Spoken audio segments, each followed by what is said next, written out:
Assalamualaikum warahmatullahi wabarakatuh. Shalom, Om Swastiastu, Namo Buddhaya, salam kebajikan dan salam sejahtera bagi kita semua.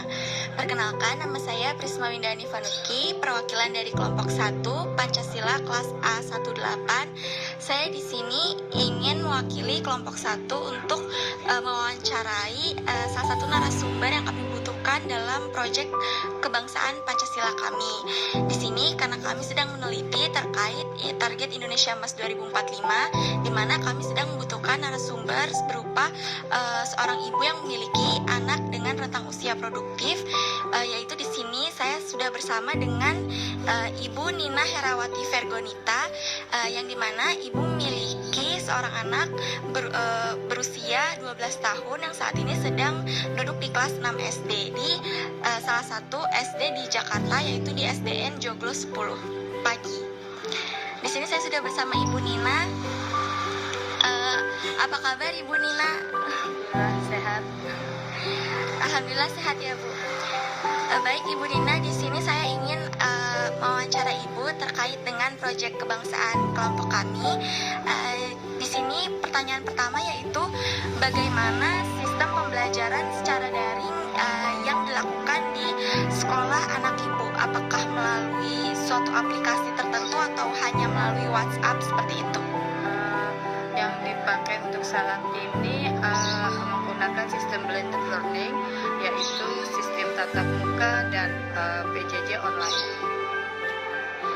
Baik Ibu, itu untuk tatap mukanya berarti kan materi langsung diterangkan oleh guru ya. Lalu kalau misalnya online itu apakah menggunakan aplikasi seperti WA atau Zoom?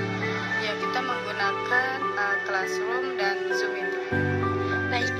Baik Ibu. Lalu untuk pertanyaan kedua, bagaimana terkait waktu untuk mendampingi anak belajar? Apakah Ibu selalu mengawasi atau mendampingi anaknya dalam belajar daring? Ya, saya mendampingi untuk yang sistem online. Saya mendampingi anak mulai pukul 7 sampai pukul 11 siang, kecuali ada tugas tambahan seperti membuat video praktek seperti itu bisa sampai jam 2 atau sampai jam 3 sore. Baik Ibu. Lalu untuk pertanyaan ketiga, pada pembelajaran daring ini hal apa sajakah yang menjadi kendala? Pertama yaitu kuota belajar ya, karena kuota pasti akan membengkak kuota. Yang kedua sinyal. Yang ketiga waktunya terlalu singkat gitu. Oh, baik Ibu. Lalu pertanyaan selanjutnya, apakah ada perubahan sikap pada anak setelah pembelajaran daring? Yang jelas anak-anak sekarang itu malas membaca, malas berpikir lebih. Jadi kalau ada masalah yang mereka tidak mampu, sudah putus asa gitu.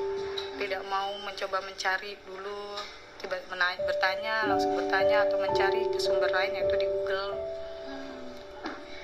Baik Ibu. Lalu pertanyaan selanjutnya, apakah anak selalu akan memahami materi yang diberikan oleh guru? Tidak semuanya ya. Kadang anak tidak menguasai materi yang diberikan, jadinya anak suka bertanya atau suka mengeluh seperti itu karena kurang jelas apa yang diberikan oleh gurunya melewat online, kecuali yang tatap muka. Mereka lebih suka karena lebih paham, materi lebih jelas, bisa bertanya langsung. Baik Ibu. Jika ada hal-hal yang tidak dimengerti, tindakan apa yang Ibu lakukan? Pertama saya akan mencari browsing ke Google. Kalau tidak kita cari langsung bertanya kepada gurunya. Kita bertanya ke guru atau teman-teman terdekatnya. Bagaimana prestasi belajarnya? Apakah menurun? Jelas menurun karena materi tidak dikuasai dengan baik. Jadi hasilnya pun akan juga kurang dari yang kita inginkan. Lalu jika tugas terlalu banyak, langkah apa yang Anda ambil sebagai orang tua? Kita akan memilah-milah dulu. Yang pertama tugas yang penting dulu ya, bukan penting ya, tetapi yang mudah kita kerjakan terlebih dahulu. Nanti yang sulit kita minta pelonggaran waktu untuk oleh gurunya. Biasanya memang kalau yang sulit akan diberi pelonggaran waktu, baru itu yang akan dikerjakan gitu. Lalu bagaimana pendapat Ibu terkait fenomena yang terjadi sekarang ini, yaitu banyak anak yang lupa cara membaca dan berhitung? Iya, karena anak-anak sekarang sudah gantung sama gadget ya, jadi mereka malas untuk membaca. Jadi mereka hanya ingin bermain, keasikan bermain seperti itu. Baik Ibu, jadi kan di kelompok 1 di Project Pancasila ini kami kan membahas mengenai target Indonesia Emas 2045, di mana Indonesia ini kan akan dikenal sebagai salah satu kekuatan ekonomi dunia, tepat di usia Republik Indonesia yang ke-100, yaitu pada tahun 2045. Nah, di saat yang bersamaan, Indonesia ini kan diprediksi akan memperoleh bonus demografi, berupa 70% dari penduduknya berada di usia produktif, yaitu usia 15 hingga 64 tahun, seperti usia anak Ibu saat ini. Lalu jumlah ini kan dinilai akan memiliki peran besar dalam pembangunan negara. Jumlah usia produktif yang tinggi akan sangat menguntungkan jika kinerja yang diberikan optimal. Namun jika bonus demografi ini tidak dimanfaatkan dengan baik, maka akan membawa dampak buruk pada negara. Salah satunya yaitu terlihat dari sangat besarnya kemungkinan masalah sosial yang muncul, yaitu seperti kemiskinan, kriminalitas, pengangguran, lalu juga tingkat kesehatan yang rendah dan lain-lain. Terus ditambah lagi munculnya pandemi COVID-19 saat ini yang membuat kondisi dunia ini kan tidak baik-baik saja ya, dan melumpuhkan berbagai sektor bidang. Lalu di sini saya sebagai kelompok 1 sudah mengumpulkan beberapa poin yang menyebabkan mundurnya pendidikan di Indonesia pada masa pandemi ini. Yang pertama ini adalah salah satunya yang tadi saya sudah sebutkan, yaitu mulai dari isu lupa cara membaca dan berhitung pada anak. Tidak jarang pula orang tua itu lebih memilih anaknya berhenti sekolah dan memilih mempekerjakan anak untuk membantu perekonomian keluarga akibat krisis ekonomi yang terjadi saat ini. Lalu poin yang selanjutnya, selain itu perbedaan akses dan kualitas selama pembelajaran jarak jauh atau PJJ juga dapat menyebabkan kesenjangan capaian belajar, terutama untuk anak dari sosioekonomi yang berbeda. Lalu untuk poin yang terakhir, tidak lupa isu klasik yang terjadi, yaitu banyaknya anak yang dipaksa untuk menikah dini meskipun tidak memiliki kecukupan ekonomi ataupun perencanaan masa depan yang matang, sehingga menimbulkan banyaknya masalah sosial yang muncul.